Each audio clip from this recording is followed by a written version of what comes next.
Okay, sorry about that. My video suddenly cut off. Okay, where were we? So, Joey just said, I knew that I could not be mistaken. In my overwhelming delight, I reared up on my back legs and cried out to him to recognise me. I wanted to make him see who I was. Hey, careful there, you silly. You nearly had my hat off, he said gently, keeping a firm hold of the rope and smoothing my nose as he always had done when I was unhappy. No need for that. You'll be all right. Lots of fuss about nothing. Knew a young horse once, just like you. Proper jumpy. He was until I got to know him, and he got to know me. You talking to them horses again, Albert? Came a voice from inside the stable. Gord's truth. What makes you think they understand a perishing word you say? Some of them may not, David, said Albert, but one day, one of them will. He'll come in here and he'll recognise my voice. He's bound to come in here, and then you'll see a horse that understands every word that's said to him. Oh, you're not on about your Joey again.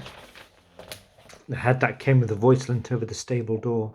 Won't you ever give him up, Bertie? I've told you before, if I hadn't told you 1,000 times.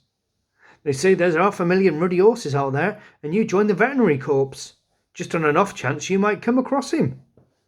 I pawed the ground with my bad leg in an effort to make Albert look at me more closely, but he just patted my neck and set to work cleaning me up. There's just one chance in 500,000 that your Joey walks in here. You've got to be more realistic. He could be dead, a lot of them are. He could have gone off to ruddy Palestine with a yeomanry. He could be anywhere, along hundreds of miles by trenches. If you weren't so ruddy good with horses, and if you weren't the best friend I had, I think you'd gone a bit screwy, the way you've gone about your Joey. Oh, you'll understand. When you see him, David, Albert said, crouching down to scrape the caked muck off my underside. You'll see. There's no horse like him anywhere in the world. He's a bright red bay with a black mane and a tail, and he has a white cross on his forehead, and 4 white socks, and they're all even to the last inch. He stands over 16 hands, and he's perfect from head to tail. I can tell you that. When you see him, you'll know him. I could pick him out in a crowd of 1,000 horses. There's just something about him. Captain Nichols, you know him. He's dead now. The one I told you about, that bought Joey from my father. Him that sent me Joey's picture. He knew it. He saw it the first time he set eyes on him. I'll find him. I will, David. That's what I came all the way for, and I'm going to find him. Either I find him, or he'll find me. I told you. I made him a promise, and I'm going to keep it. Oh, you're round the ruddy twist, Bertie, said the friend, opening a stable door and coming over to examine a leg. Round the ruddy twist. That's all I can say. He picked up my hoof and lifted it gently. This one's got a white sock on his front leg anyway. That's as far as I can tell under all this blood and mud. I'll just sponge the wound away a bit, clean it up for you whilst I'm here. You'll never get this one cleaned up in time else. And I finished mucking out my ruddy stables. Not a lot else to do. And it looks if you could do with a hand. Old Sergeant Thunder won't mind. Not if I've done all he told me, and I have. The 2 men worked tirelessly on me, scraping and brushing and washing. I stood still, trying only to nuzzle Albert, to make him turn and look at me. But he was busying at my table and my hind quarters now. 3, said his friend, washing off another of my hooves. They're 3 white socks. Turn it up, David, said Albert. I know what you think. I know everyone thinks I'll never find him. There's 1,000 of army horses with 4 white socks. I know that.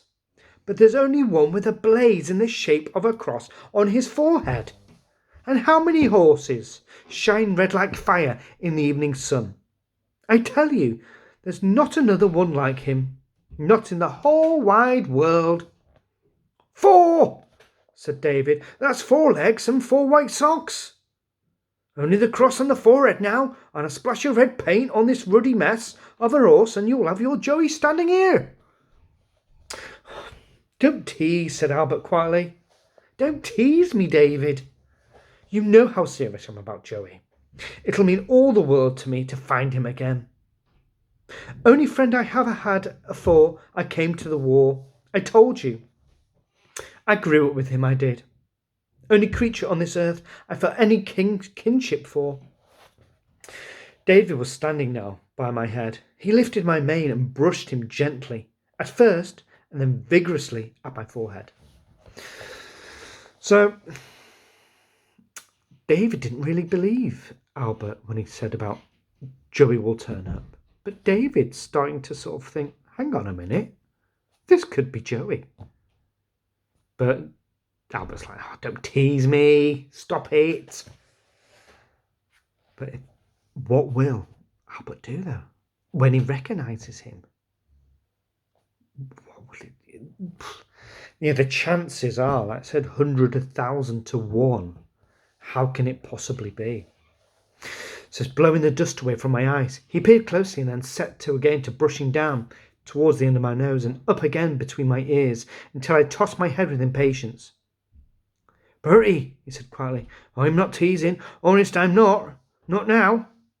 You said that your Joey had 4 white socks, all even to an inch, right? Right, said Albert, still brushing away at my tail. And you said Joey had a white cross on his forehead. Right. Albert was still completely just in a world of his own. Now, I've never seen an horse like that, Bertie, said David, using his hand to smooth down the hair on my forehead. Wouldn't have thought this was possible, never in my wildest dreams.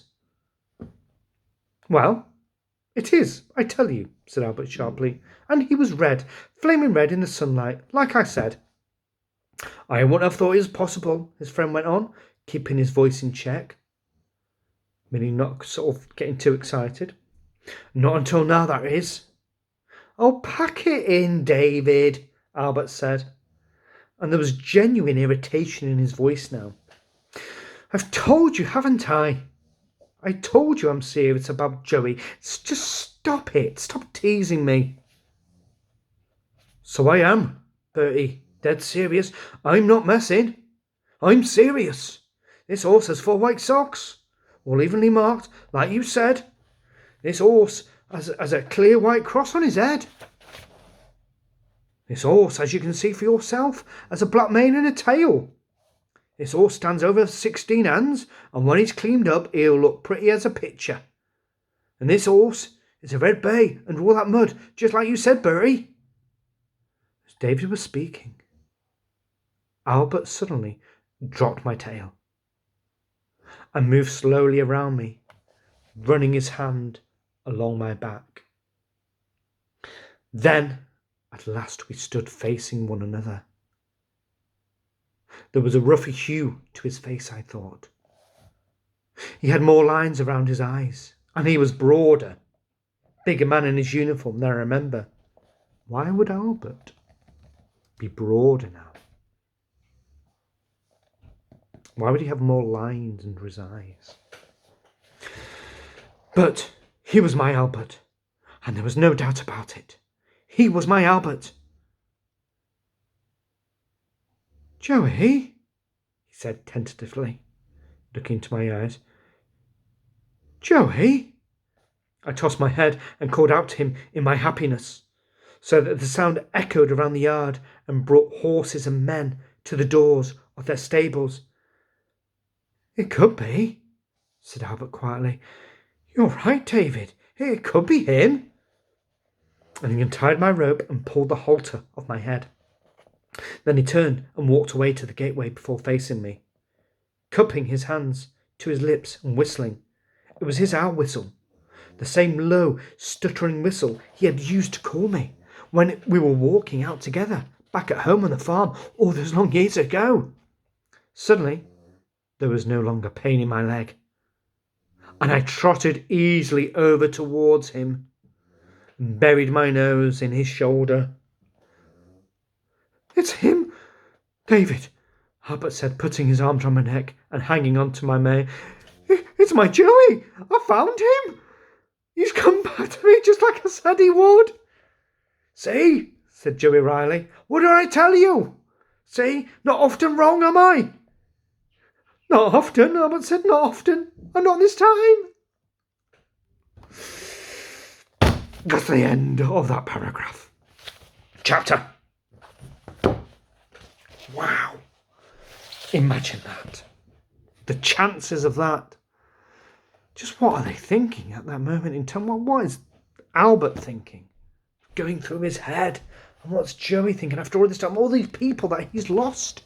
And finally, back with Albert. But